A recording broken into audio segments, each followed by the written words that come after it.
नमस्कार दोस्तों, यहाँ सभी शिक्षक भर्ती जैसे कि यूपी टेट है, एमपी टेट है, उन सभी के लिए 50 महत्वपूर्ण प्रश्न है। बाल विकास एवं शिक्षा शास्त्र के पेपर 1 पेपर 2 दोनों के लिए 2026 के लिए स्पेशल है, तो थोड़ा सा ध्यान से देखिएगा और 50 में से 50 सही करने का प्रयास करिएगा। आज का हमारा जो पहला क्वेश्चन आपकी स्क्रीन पे है, ये कहता है कि संज्ञानात्मक क्षेत्र का सही क्रम क्या है। जो कॉग्निटिव आप चीजों को आपका जो कहना चाहिए दिमागी स्तर में जब चीजों को आप सीखते हैं तो उसका सही क्रम क्या है। देखिए सही क्रम यह है कि देखिए सबसे पहले किसी भी चीज का आपके पास क्या होना चाहिए, ज्ञान होना चाहिए। नंबर 1 में ज्ञान होना चाहिए। दूसरी चीज में उसका आपको अपबोध होना चाहिए कि हाँ हमें ये ज्ञान प्राप्त हो गया है, हम ये चीजें हमने सीख ली है। तीसरे नंबर में आप उसका अनुप्रयोग करोगे, मतलब इस्तेमाल करोगे। चौथे नंबर में आप उसको थोड़ा थोड़ा इस्तेमाल करोगे और पांचवें नंबर में उसका आप अधिक इस्तेमाल करोगे, यानी विश्लेषण मतलब छोटे छोटे हिस्सों में तोड़कर करना, फिर एक साथ इस्तेमाल करना और अंत में आप इसका मूल्यांकन कर लेंगे कि एक्चुअल हमने ये चीजें सीखी है वो कितनी हमें आती है या नहीं आती है। तो ऑप्शन 4 इसके लिए सही होगा, मेरे हिसाब से आपने भी लगाया होगा। दूसरा क्वेश्चन आप ट्राई करेंगे। देखिए दूसरा क्वेश्चन ये कह रहा है कि निम्नलिखित में से अच्छे शिक्षण की विशेषता नहीं है, क्या नहीं है आप बताओ। देखिए जब हम बात करते हैं अच्छे शिक्षण की, तो अच्छा शिक्षण कभी भी स्वेच्छाकारी नहीं होना चाहिए। मतलब हमारी मनमानी चल रही शिक्षक की और बच्चे को हम एक्चुअली महत्व नहीं दे रहे हैं कि बच्चा एक्चुअल चाह क्या रहा है, वो हम उसको यहाँ महत्व नहीं दे रहे हैं, तो ये चीजें भैया गलत हो जाती है। तो स्वेच्छाकारी नहीं होना चाहिए, याद रखिएगा। एक फ्रेंडली एटमोसफेयर वाला जो शिक्षण होता है वो अच्छा माना जाता है, जैसे कि एक टीचर और जो बच्चा है उसके बीच में एक मित्रवत व्यवहार है, ये कह सकते हैं। सूक्ष्म शिक्षण चक्र का प्रथम पद क्या होता है। सूक्ष्म शिक्षण चक्र का प्रथम पद क्या होता है, क्वेश्चन नंबर 3 की हम बात करेंगे। 3 में जब हम सही जवाब देखेंगे तो सूक्ष्म शिक्षण का जो प्रथम पद होता है मित्रों, वह योजना बनाना होता है। देखिए माइक्रो टीचिंग किसने दिया था, क्या आप लोग जानते हैं? पहले मुझे बताइए क्या माइक्रो टीचिंग किसने दिया था, क्या आप लोग जानते हैं, यस नो। अगर जानते हैं तो कमेंट बॉक्स में लिख कर जाइए कि माइक्रो टीचिंग के जन्मदाता कौन है। इसके कितने चरण होते हैं भैया? इसके चरण होते हैं आपके, कितने होते हैं भैया? 6 चरण होते हैं। कितने चरण होते हैं? 6 चरण होते हैं। इसमें क्या क्या होता है? पहला चरण योजना बनाना होता है, दूसरा शिक्षण करना होता है, तीसरा होता है फीडबैक प्रतिपुष्टि लेना। अगेन यही होता है यहाँ पे। फिर से यहाँ पे क्या होता है? योजना, फिर से शिक्षण और फिर से प्रतिपुष्टि। इस प्रकार से ये 6 चरण हो जाते हैं। और आपको कमेंट बॉक्स में बताना है कि किसने इसका प्रतिपादन किया था, किसने सूक्ष्म शिक्षण का आविष्कार किया, ये भी आप कह सकते हैं माइक्रो टीचिंग का। अगले क्वेश्चन में आते हैं, क्वेश्चन नंबर 4 है। ये कह रहा है प्याजे के अनुसार संज्ञानात्मक विकास की तृतीय अवस्था कौन सी है। भैया ज्यादा समय नहीं दूंगा यहाँ पे, है ना। ये अंतिम अवस्था है भैया, औपचारिक संक्रियात्मक अवस्था, ये अंतिम अवस्था है, फोर्थ वाली, ठीक है। तो दैट इज वाई ये हो नहीं सकती। अब ये तो फर्स्ट है भैया, तो पूर्व संक्रियात्मक सॉरी सेकंड है। और यहाँ संवेदीगात्मक ये फर्स्ट है और मूल संक्रियात्मक आपकी थर्ड है भैया, ठीक है, थर्ड है।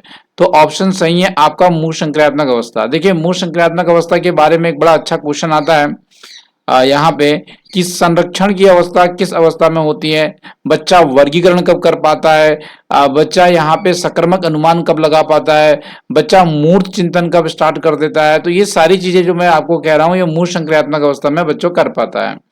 हालांकि एक क्वेश्चन और आता है कि जीववाद का गुण किस अवस्था में पाया जाता है, तो जीववाद का गुण पूर्व संक्रियात्मक अवस्था में पाया जाता है। एक और आता है वस्तु स्थायित्व का गुण कब पाया जाता है, तो ये इंद्रियगामक अवस्था में पाया जाता है। आमूर्त चिंतन बच्चा कब करने लग जाता है, आमूर्त चिंतन या निगमनात्मक चिंतन, तो ये करता है औपचारिक संक्रियात्मक अवस्था में। ये चीजें याद रखिएगा, आ सकता है क्वेश्चन, आ सकता है, क्या आएगा ही। क्रिया प्रसूत अनुबंधन का दूसरा नाम क्या है। देखिए जो क्रिया प्रसूत अनुबंधन है ये पहली बात दिया किसने, ये महोदय स्किनर है। महोदय स्किनर ने क्रिया प्रसूत अनुबंधन का सिद्धांत का प्रतिपादन किया है।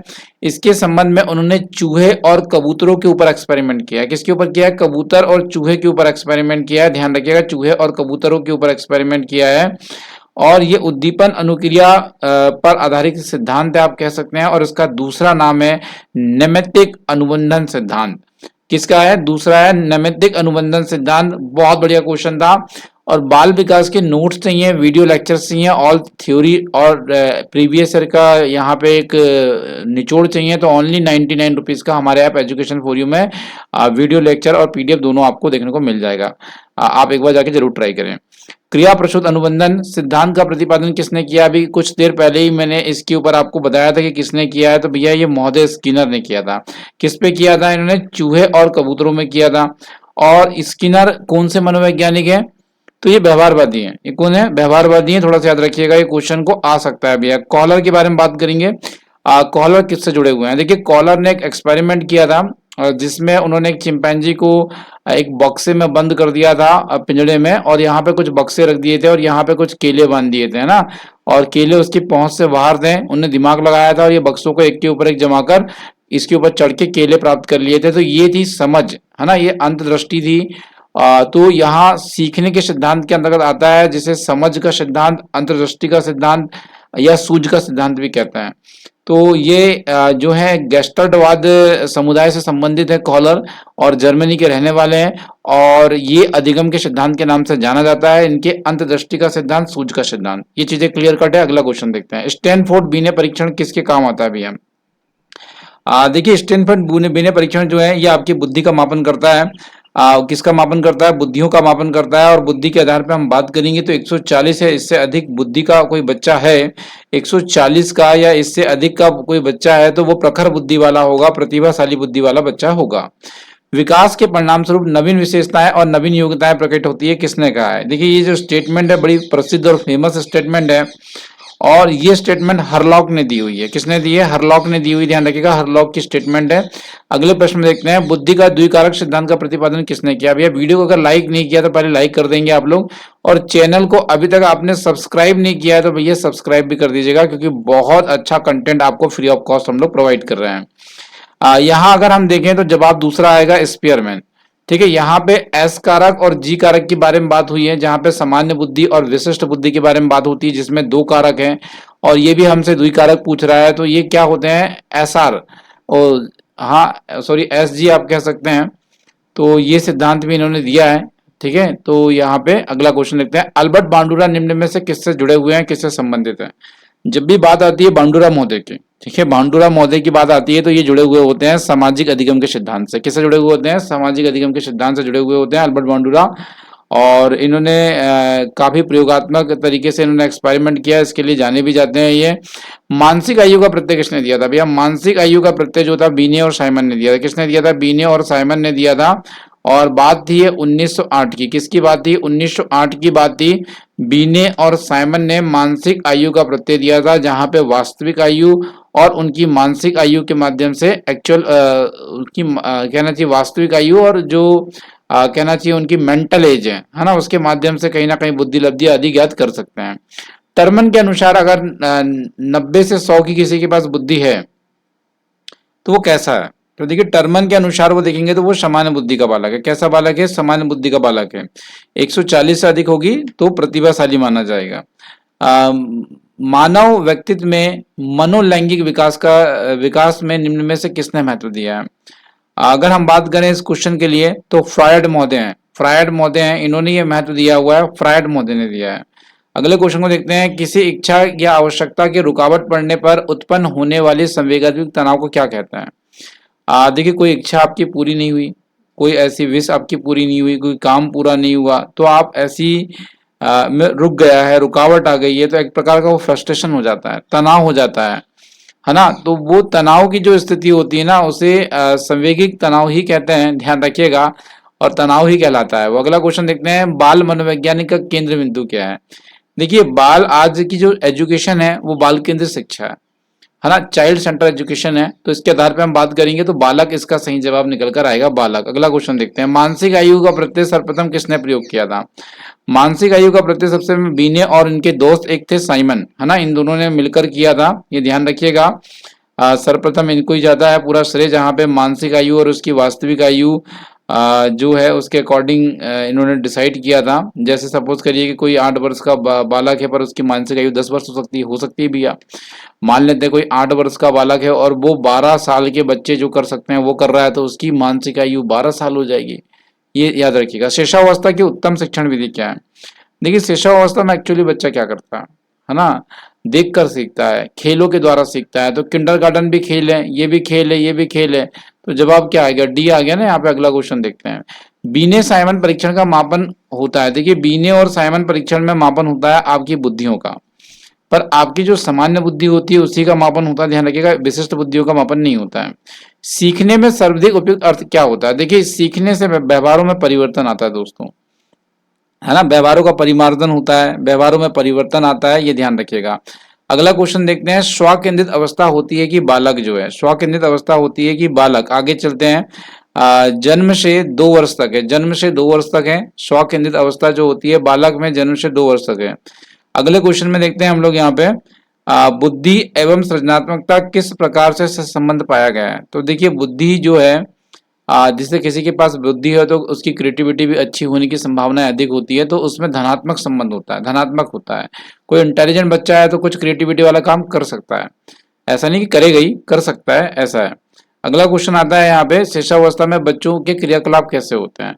तो वो, जैसे कि बच्चा को अगर भूख लगी है तो रो रहा है, ठीक है, प्यास लगी है तो उसे पानी चाहिए, है ना, तो ये चीजें जो है ये मूल प्रवृत्ति कहलाती हैं, जो जन्मजात होती हैं, है ना, जन्म के साथ लेकर आता है ना बच्चे, जैसे रोना है, खाना है, पीना है, प्यास लगना है, भूख लगना है ना, उसको टॉयलेट लगना है, ये मूल प्रवृत्तियां हैं और ये जन्मजात होती है, ध्यान रखिएगा। निम्न विद्यालयों में समेकित शिक्षा दी जाती है और शिक्षकों को किस क्षेत्र में विशेष में प्रशिक्षित करना चाहिए? अगर शिक्षा की हम बात कर लेंगे तो विशेष आवश्यकता वाले बच्चों की पहचान करनी चाहिए और यहाँ पे शिक्षण आपको करना चाहिए। एक राइट आंसर निकलता है, ऑप्शन नंबर 1 इसके लिए सही जवाब है। अगला क्वेश्चन आता है, विकास का वही संबंध परिपक्वता से है जो उद्दीपन का है। देखिए, जब आपका डेवलपमेंट होता है तब आपके अंदर परिपक्वता आती है, जब विकास होता है तो परिपक्वता आती है, तो चीजें क्लियर है। उद्दीपन के लिए क्या होगा? उद्दीपन होगा तो फिर प्रतिक्रियाएं भी होगी, याद रखिएगा। आपको यहाँ पे उद्दीपन आया है कि भाई ये काम करना है तो उसके लिए आप काम भी करोगे, है ना। विकास होगा तो आपके अंदर एक मैच्योरिटी देखने को मिलेगी। अगला क्वेश्चन देखते हैं, भाटिया बैटरी का प्रयोग निम्न में से किसके परीक्षण हेतु होता है? आप ये बताइए। तो देखिए, भाटिया बैटरी परीक्षण जो है इसका उपयोग बुद्धि परीक्षणों के लिए होता है। किसके लिए होता है? बुद्धि परीक्षण के लिए। संवेग व्यक्ति की उत्तेजित दशा है, ये कथन निम्नलिखित में से किसका है? आप ये बताइए, ये कथन किसका है? आप ये बताइए। दूसरा यहाँ पर आ जाता है, ये जो कथन दिया था आपके वुडवर्थ महोदय ने दिया था। किसने दिया था? वुडवर्थ ने दिया था, है ना। वुडवर्थ ने कहा था कि संवेग जो होता है व्यक्तियों की उत्तेजित दशा होती है। अगले क्वेश्चन देखते हैं, वह स्तर जिसमें बच्चा किसी वस्तु या घटना के बारे में तार्किक रूप से सोचना स्टार्ट कर देता है। अभी कुछ देर पहले मैंने आपको बताया। अगर कोई कहे कि ऑब्जेक्ट परमानेंट किस में आता है, तो भैया ऑब्जेक्ट परमानेंट पूर्व संक्रियात्मक अवस्था में आता है। घटना के विषय में तार्किक रूप से सोच रहा है, 28 नंबर का प्रश्न है, तो ऑप्शन नंबर 4 आएगा, ये वाली अवस्था में। इसकी 7 से 11 वर्ष की अवस्था होती है और इसमें बच्चा मूर्त रूप से, मूर्त घटनाओं का तार्किक रूप से सोच सकता है, इसमें कोई दो राय नहीं है। और इसमें जब बच्चा अमूर्त घटनाएं होती है ना, तब भी तार्किक रूप से सोच सकता है। इसमें एक बड़ा गुण आता है, object permanence, sorry object permanence इसमें नहीं आता, sorry for that, object permanence इसमें आता है ना, जिसे वस्तु स्थायित्व कहते हैं। इसमें आता है एक गुण जिसे आप कहते हैं जीववाद। क्या कहते हैं भैया? जीववाद कहते हैं। ये यहाँ पे क्वालिटी देखी जाती है ना। या जो सिंबॉलिक गेम्स होते हैं, सिंबॉलिक थॉट्स होते हैं ना, वो वाली क्वालिटी भी इसमें देखी जाती है, ध्यान रखिएगा। बच्चों को बौद्धिक विकास 4 सुस्पष्ट स्तर पहचानिए बौद्धिक विकास के। देखिए, बौद्धिक विकास की अगर हम बात कर लेते हैं यहाँ पे, तो बौद्धिक विकास में की जो बात की है वो जीन पियाजे ने की। किसने की है? जीन पियाजे ने की है और उसकी 4 अवस्थाओं के बारे में उनने ही बात किया है। डिसलेक्सिया संबंधित है। देखिए, डिसलेक्सिया एक प्रकार का ऐसा विकार है, एक लेखन विकार, सॉरी एक पठन विकार है।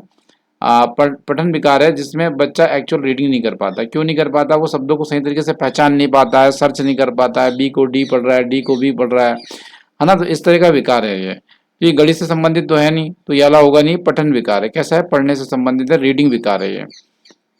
परिवार एक साधन है। देखिए, परिवार जो आपको एजुकेशन देता है, देखिए एजुकेशन 2 प्रकार के होते हैं, एक जो आपको सोसाइटी से मिलता है, एक जो स्कूल कॉलेज से मिलता है। स्कूल कॉलेज से मिलने वाले को फॉर्मल एजुकेशन कहते हैं और सोसाइटी से मिलने वाले को इनफॉर्मल कहते हैं।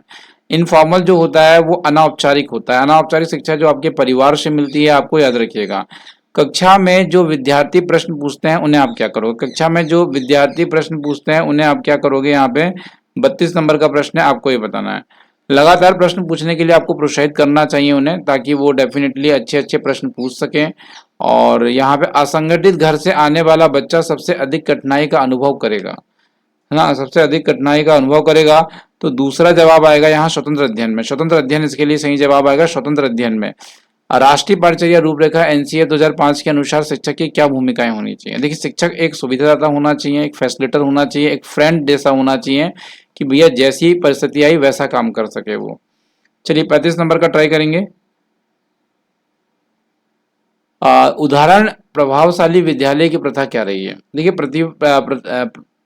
प्रभावशाली विद्यालय वह होते हैं जिसमें अगर आप बात करेंगे यहाँ पे निरंतर तुलना हो रही है, नहीं जी। शरीर में मारपीट हो रही, नहीं जी।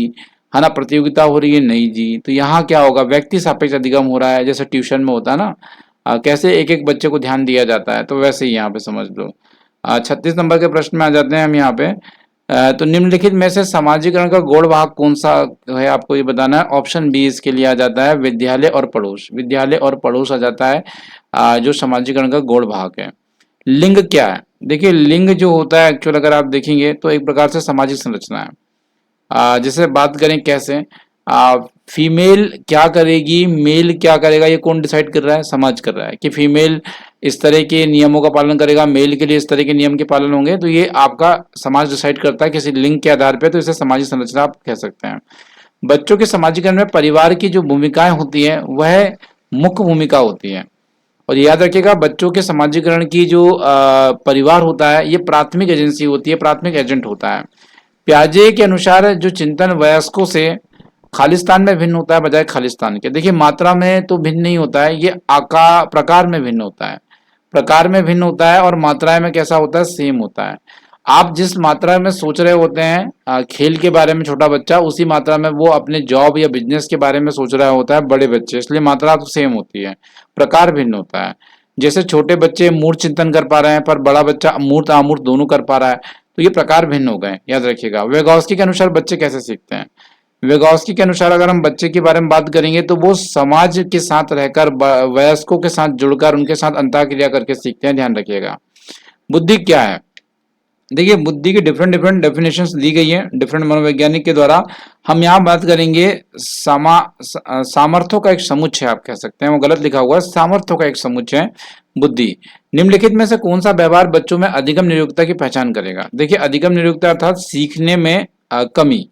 तो सीखने में कमी कहाँ होती है बच्चों के अंदर? देखिए सीखने में कमी वहां देखी जाती है जैसे कि सपोज करिए बच्चा लर्निंग नहीं कर पा रहा है, बी को डी पढ़ रहा है, वॉस को उल्टा पढ़ रहा है, ऐसे डब्ल्यू 21 को 12 पढ़ रहा है, तो ये डिसलेक्सिया है और एक प्रकार का पठन प्रकार है, एक प्रकार की लर्निंग डिसेबिलिटीज है। निम्नलिखित में से कौन सा सृजनात्मकता से संबंधित है, जुड़ा हुआ है, आपको ये बताना है। सृजनात्मकता जब हम बात करते हैं तो ऑप्शन डी आता है अवसारी चिंतन। अवसारी चिंतन इसके लिए सही जवाब आता है। अगला क्वेश्चन देखते हैं। निम्नलिखित में से कौन सा समाजीकरण का एक प्रमुख घटक है, आपको बताना है। तो समाजीकरण के घटक के बारे में बात करेंगे तो वो एक परिवार है। क्या है? वो एक परिवार है जो समाजीकरण का एक प्रमुख घटक है। शैशव काल की अवधि क्या रही है, आपको ये बताना है। तो शैशव काल की जो अवधि रही है, ऑप्शन नंबर ए इसके लिए सही जवाब आएगा, जन्म से 2 वर्ष तक। जन्म से 2 वर्ष तक शैशव काल की अवस्था होती है। बच्चे खालिस्तान से खालिस्तान की ओर सीखते हैं। तो बच्चा जो होता है सामान्य से विशिष्ट की ओर सीखता है। पहले वो सामान्य चीजें सीखता है, उसके पश्चात ही विशिष्ट चीजें सीखता है। मध्य बाल अवस्था की एज क्या हो जाती है? मध्य बाल अवस्था की अगर हम बात करेंगे तो वो सामाजिकृत पहले होता है, फिर अहम केंद्रित हो जाता है, कह रहे हैं। तो देखिए यहाँ जो 47 नंबर के क्वेश्चन की हम बात कर रहे हैं, मध्य बाल अवस्था में बच्चा सामाजिकृत से अहम केंद्रित, हाँ बिल्कुल देखिए सही लिखा हुआ है, मध्य बाल अवस्था में बच्चा सामाजिकृत के बजाय अहम केंद्रित अधिक होता है, ये बात सही है। ठीक है, ध्यान रखिएगा। अगला क्वेश्चन देखते हैं। समावेशी शिक्षा मानती है कि हमें खालिस्तान और खालिस्तान के अनुरूप बदलना है। देखिए समावेशी शिक्षा कहती है कि भैया आप बच्चे के अकॉर्डिंग व्यवस्था को बदलेंगे। तो जवाब क्या होगा? आपकी व्यवस्था को बच्चे के अकॉर्डिंग बदलना है, ये ध्यान रखिएगा। अगला क्वेश्चन देखते हैं। अध्यापक के दृष्टिकोण में प्रतिभाशाली किसका संयोजन करता है? तो जब हम प्रतिभाशाली बच्चे की बात करते हैं तो ऑप्शन ए आएगा, उच्च योग्यता, उच्च सृजनात्मकता और उच्च वचनबद्धता की हम बात करेंगे। एनसीए 2005 के अनुसार गलतियां इस कारण से महत्वपूर्ण है। देखिए गलतियां क्या होती है? सीखने सिखाने का हिस्सा होती है, सीखने की एक शुरुआत होती है, इसलिए ये समझ में आता है जब गलतियां आप देखते हैं आपका बच्चा कैसे सीख रहा है। That is why option number C इसके लिए सही होगा। प्रचलित योजनाओं की नई जानकारी से जोड़ने के लिए किस नाम से जाना जाता है? प्रचलित योजनाओं को नई जानकारी से जोड़ना किस नाम से जाना जाता है? कमेंट बॉक्स में आप लिखेंगे। वीडियो पसंद आया तो वीडियो को लाइक और चैनल को सब्सक्राइब करेंगे। इसी तरह के पीडीएफ्स पाना है, अच्छे अच्छे नोट्स पाना है तो आप हमारे एजुकेशन फॉर यू ऐप में जाएंगे, वहाँ एनसीईआरटी से लेकर सारे नोट्स मिल जाएंगे। 9 रुपए का वहाँ मॉक टेस्ट भी आपको मिलेगा, ध्यान रखिएगा। तो जरूर एजुकेशन फॉर यू ऐप को विजिट करें, उससे जुड़े, यही कहूंगा। और वीडियो को शेयर करें और किस टॉपिक में आपको वीडियो चाहिए कमेंट बॉक्स में आप जरूर बताइए। जुड़ने को धन्यवाद। Thank you so much.